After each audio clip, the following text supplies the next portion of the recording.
क्या लगती है ये? क्या लगती है? बोलती है बुआ है, चाची है, अम्मा हो।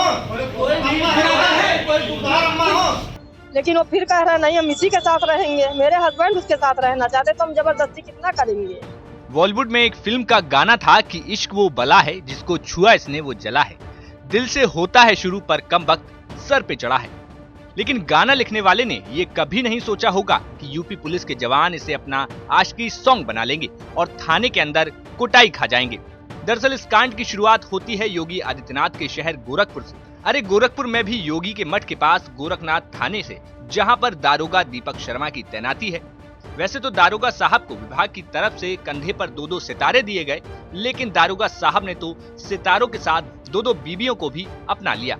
कहने को तो यूपी में जब सत्ता परिवर्तन हुआ था तो यूपी पुलिस भी अपने रौले में आकर आशिक मजनुओं के पीछे रोमियो स्क्वाड लेकर पड़ी रहती थी। लेकिन कहावत है ना कि अपने घर का लड़का सबको सीधा ही लगता है, इसीलिए दारोगा साहब जिंदगी के मजे ले रहे थे। लेकिन पेच जब फंस गया, जब उनकी मोहब्बत के कारनामे की भनक बस्ती जिले में रहने वाली उनकी पत्नी को पड़ गई।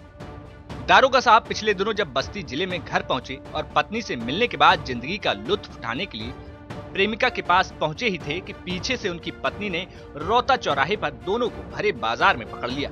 फिर क्या था, आशिक मिजाज दारोगा दीपक शर्मा की शामत आ गई और पत्नी ने पहले तो पति को जमकर धोया और फिर दोनों को पुलिस चौकी लेकर आई।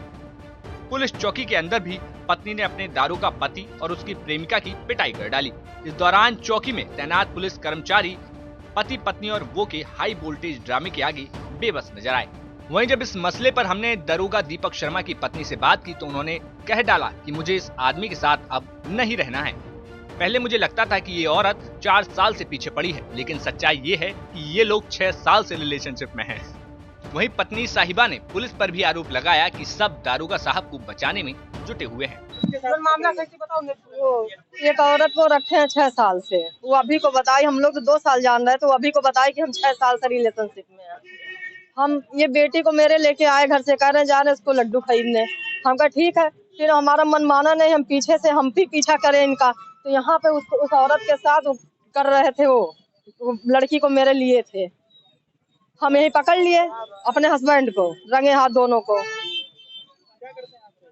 पुलिस में है, दरोगा है, गोरखनाथ मंदिर में है पोस्ट। अब है सब पता था, हम लोग कहीं जगह गए नहीं, कोई वो हुआ भैया, लेकिन इस बार रंगे हाथ पकड़ा गए हैं और कोई बात नहीं है। मेरे पता नहीं कौन है ये औरत रखे हैं, ये गोरखपुर में रहती है, ये भी गोरखपुर की ही है। कार्रवाई कर रही पुलिस तो साथ ही दे रही है, सब पुलिस साथ दी है। आप क्या चाह रहे हैं? अब हम FIR दर्ज कराएंगे, हम इनके साथ हम नहीं रहना चाहते। जब सामने कह रही है, मेरे हस्बैंड खुद हम तो पहले सुलह करने के लिए तैयार हो गए हैं, सबके सामने कह दिए कि हम नहीं, हम साथ में रहेंगे, चलिए ठीक है। लेकिन वो फिर कह रहा है नहीं हम इसी के साथ रहेंगे, मेरे हस्बैंड उसके साथ रहना चाहते तो हम जबरदस्ती कितना करेंगे। अब भैया पत्नी जी का कहना है कि मेरे हस्बैंड खुद उस महिला के साथ रहना चाहते हैं तो हम क्या कर लेंगे। ऐसे में मामला तो गंभीर हो गया। लेकिन खबर की शुरुआत में आपको कवि की 4 लाइनें सुनाई थी ना, दारोगा साहब की प्रेरणा में बाकी की लाइनें भी अब जान लीजिए। क्योंकि दारोगा साहब मूड में है कि इश्क वो बला है जो सर पर चढ़ा है, कभी खुद से, कभी खुदा से, कभी जमाने से लड़ा है, इतना हुआ बदनाम फिर भी जुबां पे अड़ा है। ऐसे में अब ये देखने वाली बात होगी कि दारोगा साहब की प्रेम कहानी को रोमियो स्क्वाड अपने संज्ञान में लेती है या फिर दारोगा साहब जिंदगी की मौज में रहेंगे। बस्ती से संतोष सिंह की रिपोर्ट, यूपी तक।